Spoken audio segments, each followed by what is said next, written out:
Good afternoon from CSG headquarters in beautiful Lexington, Kentucky. I'm Brandy Wisman, a policy analyst at the Council of State Governments, and I staff the State Health Systems Return on Investment Subcommittee of CSG's Healthy States National Task Force. The ROI Subcommittee has been tasked with exploring ways to improve population health through expanded community partnerships and innovative collaborations that improve health outcomes and reduce costs to states. Counterfeit medicines have devastating health and economic effects. Lev Kubiak from Pfizer is here to tell us more about Pfizer's role in combating counterfeit medicines. Lev joined Pfizer's compliance division in September 2016 and became the chief security officer for the company in January of 2019. Lev oversees Pfizer's global security team, whose mission is defined by 3 pillars. 1, product integrity for patient safety. 2, fraud and asset recovery, and 3, colleague and site security.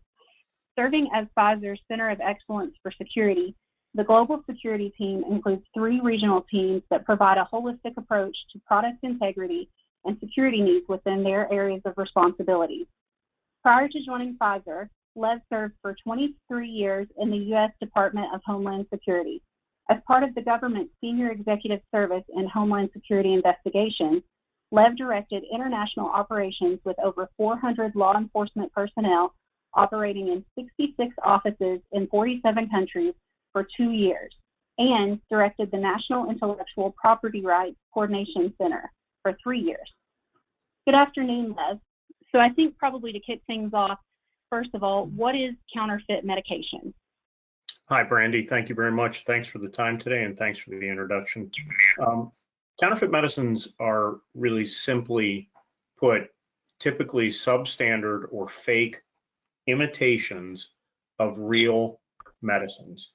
So their appearance oftentimes is extremely precise to legitimate product, but their manufacturing process, the supply chain they travel through, and their efficacy are the parts that are very challenging. Typically what we see are counterfeit versions of well-known medicines that patients would purchase oftentimes through websites that are posing as legitimate pharmacies and then are shipping these illicit medicines directly to consumers, oftentimes internationally. In the United States, what we see quite a bit is that the counterfeit illicit pharmacies pose as Canadian pharmacies because of the perception that Canadian medicines are safer and cheaper. And typically, they are actually organized crime groups that are profiting from the sale of these counterfeit medicines. Traditionally, what counterfeit medicines have are multiple problems for a customer. In some cases, while they may appear perfectly correct to the untrained eye, or even sometimes to the trained eye, oftentimes they'll have no active pharmaceutical ingredient in them at all. In other words, the component of the medicine that actually presents the treatment or the cure is not present at all within the medicine. Sometimes they have the wrong active pharmaceutical ingredient. Sometimes they have multiple active pharmaceutical ingredients that are not intended to be mixed together, and sometimes can have harmful effects themselves. And sometimes they have too much active pharmaceutical ingredient. We saw that a lot recently with counterfeit Xanax, which is a very popular Pfizer drug that has an anti-anxiety component to it, but also is unfortunately abused sometimes. And we've found counterfeit versions of our medicines that have up to 5 or 6 times the active pharmaceutical ingredient, which can cause significant health issues if anyone were to take that product. So just in hearing that, it really sounds like receiving the wrong dose or no dose could cause devastating effects to patients who are relying on these medications to treat health issues. How pervasive is the problem? Yeah, you're absolutely right, Brandy. I mean, one of the things that we've seen most recently that is just tremendously disturbing, I think, to everyone, is that we've seen criminal organizations selling and profiting from counterfeit oncology medicines, counterfeit cancer medications. And in a recent investigation, there were 8 different pharmaceutical companies whose medicines were being counterfeited by this organization that was shipping these medicines literally around the world to patients, and they had no active pharmaceutical ingredient in the medicines at all. You can imagine the consequences for a cancer patient that is taking a medicine they believe to be real, paying significant amounts of money for that medicine, and then getting a pill that actually doesn't have any active pharmaceutical ingredient. Unfortunately, because of the profit that can be derived by these criminal organizations from the sale of counterfeit medicines, they're amazingly pervasive around the world. I think traditionally people have thought about counterfeit medicines as a problem that is more pervasive in developing countries, in continents like Africa or in Latin America. But unfortunately, counterfeit medicines are really prevalent throughout the world. Pfizer has identified over 100 of our branded products that have been counterfeited in over 113 countries around the world. We've identified those. We've found counterfeit versions of our medicines in over 60 legitimate supply chains. So that's where, in some parts of the world, a pharmacy or a doctor had purchased counterfeit medicines, sometimes knowingly, sometimes unknowingly, and had supplied them directly to patients or made them available to patients. Estimates show that there are hundreds of millions of counterfeit medicines available at any given time around the globe. Since we started tracking in 2004, our program alone has helped law enforcement identify over 240 million counterfeit Pfizer medicines globally and taken those off the market. And unfortunately, we believe that's only a small percentage of what has actually have been available over those years. So again, I feel like I keep going back to this, but the effects of this just really sound devastating to me from both an economic perspective as well as a patient harm perspective. And you touched on it a little bit before with oncology patients, but how does this affect patients, if you could kind of give an example? Yeah, I unfortunately have an unlimited number of examples that I can share with you and with the audience. As you mentioned in my introduction, I spent 25 years as a special agent for Homeland Security and its predecessor agency, the U.S. Customs Service, and specialized in international investigations of illicit products and criminal organizations that operated globally. And we did a significant number of investigations while I was working for the government on counterfeit medicines specifically. But now that I'm in the industry, on the other side of the fence, looking at the availability and the sophistication with which criminal organizations have taken to the internet and to the web, and the sophistication of their distribution models, and the amount of profit. There was a study out of the University of Bonn several years ago that indicated that counterfeit medicines was the single most profitable form of counterfeiting in the world, and that €1,000 investment could result in 500,000 euros of profit for the criminal organization. And so if you think about that profit motive, there is a ton of impetus for criminal organizations to really be involved in this. And there's very, very little cost because counterfeit medicines are produced literally around the world. The countries that we think of most often are countries like China, India, and Pakistan. And while that is where the volume of counterfeit medicines is really made, over the last 5 or 6 years, we've seen smaller labs set up in all countries around the world, including here in the United States, where they're making counterfeit versions of pills and distributing them because of the amount of money that they can make. And so the threat to patients is really very, very specific, and not restricted to any one part of the world. So going back to a little bit of what you said earlier, it sounds like the effects may not be immediately obvious. So how could a patient tell if they've taken it, or perhaps tell in advance of taking it? Are there any kind of signs to look out for? Yeah, so we're doing a lot of things at Pfizer to try and help raise awareness, and this podcast is yet another great opportunity for us to do that with legislators, with regulators, with healthcare professionals, and with patients. You'd be surprised to know that very few healthcare professionals, doctors, nurses, first responders, are very aware of the pervasiveness of counterfeit medicines or the impact on patients. And as you alluded to earlier, the impact is significant in any kind of disease, whether it's blood pressure medication that you need to regulate your blood pressure, whether it's oncology medicine, cancer medication, as we've talked about earlier. Right now with COVID-19, the world is very, very focused on vaccines. And unfortunately, there's an extremely pervasive network of counterfeit vaccines out there and just pure frauds. And so all of those have a direct negative impact on patients, whether you're taking a medication that actually has active pharmaceutical ingredient in it.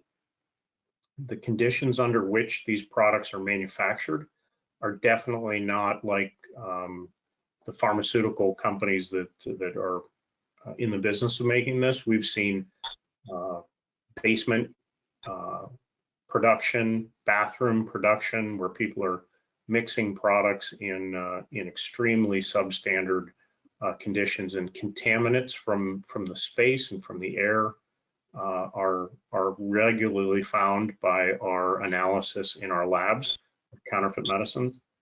And so the health concerns can be significant, whether it's no active pharmaceutical ingredients so the patient isn't getting the treatment that they need, whether it's too much active pharmaceutical ingredient, which could could cause death in some cases, or whether it's contaminants from the place and the way that the products are made. There's significant impacts for the patient itself. And one of the things that's very difficult for patients to identify, because the organizations are very good at making sure that the packaging is as accurate as possible, and that the pill or the product that they're taking looks as much like the legitimate product as they can possibly make. And we've had samples come into our labs where even our scientists who are experts at this can't visually tell the difference between a real and a fake. And it's only after we do the laboratory analysis with very sophisticated equipment that we're able to identify the differences between a real product and a fake product. One red flag that I'm surprised that patients don't pay more attention to oftentimes is when a website will sell you a medicine that is a prescription medicine but doesn't require a prescription. That should be an indicator that you're not getting a legitimate product.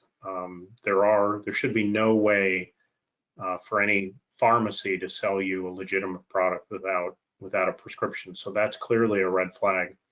The second thing is really the safest thing to do is to buy drugs from a brick and mortar pharmacy, or to buy from the online chains of those pharmacies. And so you can confirm in the United States, we have a process, it's called VIPS, Verified Internet Pharmacy Supply.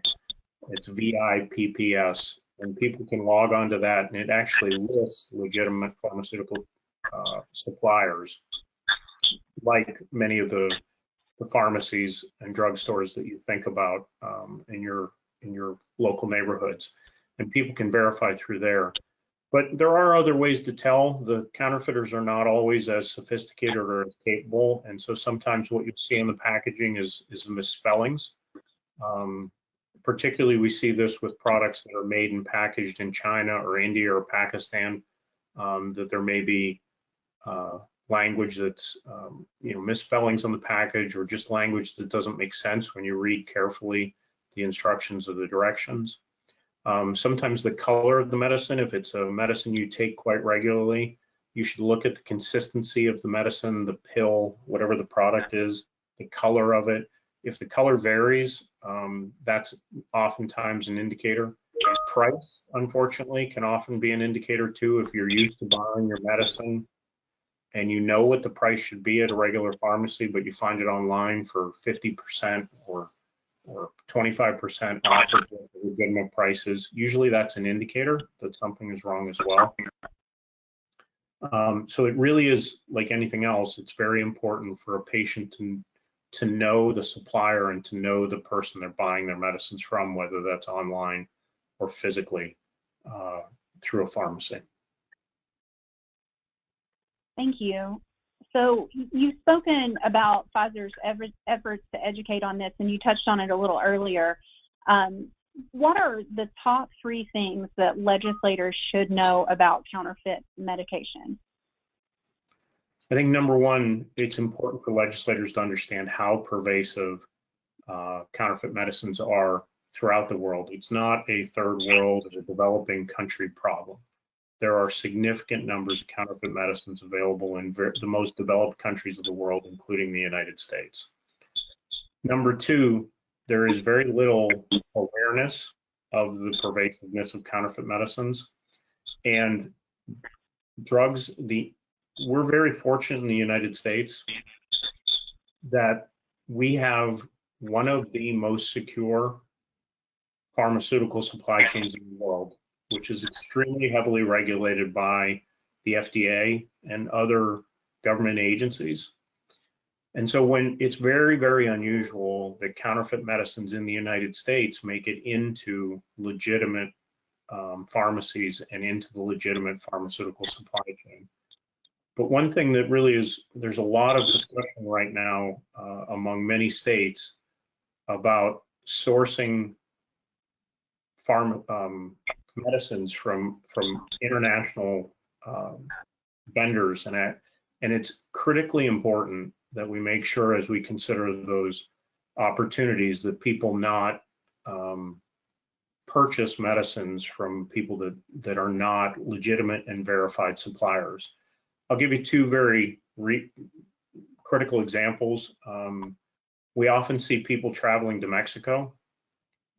And last year, working with the Mexican government, supporting an investigation they were doing, we helped the Mexicans identify 19 pharmacies that were operating just south of the US border in Mexico, and were specifically designed to attract international travelers like Americans visiting Mexico, crossing from the United States into Mexico.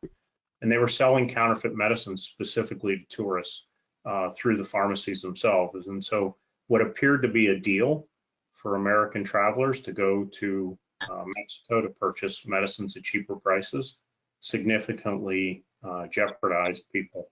Secondly, we did an investigation in the United States supporting law enforcement where an individual had set up an internet pharmacy out of Canada.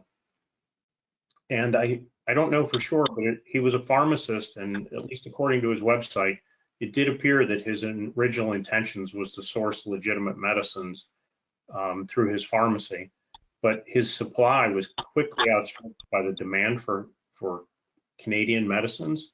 And he set up a very elaborate and complex international mechanism to source counterfeit medicines out of India and Pakistan and ship them through the United Kingdom into the United States, specifically to give the appearance of legitimacy to those medicines. And unfortunately, as a result of that, there was a documented case of a doctor in the United States supplying counterfeit cancer medications to patients that resulted. Now, we didn't have any indication that the doctor was involved or was aware of that, but as people explore additional sources of medicines, we need to be very careful that those medicines are sourced from legitimate places and that we're able to get that. There are currently many states that are considering, for instance, importation from Canada. And if you just think about the numbers associated with that, Canadians have about 35 million people. The United States has over 360 million. It will be impossible to source all drugs from Canada to the United States through that process. And so there needs to be a lot of careful consideration when we're looking at going outside of a legitimate supply chain and the potential vulnerability to patients and citizens of receiving counterfeit medicines. Les, thank you so much for sharing your knowledge with us today. I look forward through the process of the CSG National Task Force to learning more about Pfizer's efforts in combating counterfeit medicines. I really want to thank you again for joining us today and providing your perspective. I think it will greatly help inform the work of our subcommittee and task force at large as we move forward. Just want to close out with I'm Brandy Wissman at CSG headquarters in Lexington, signing off.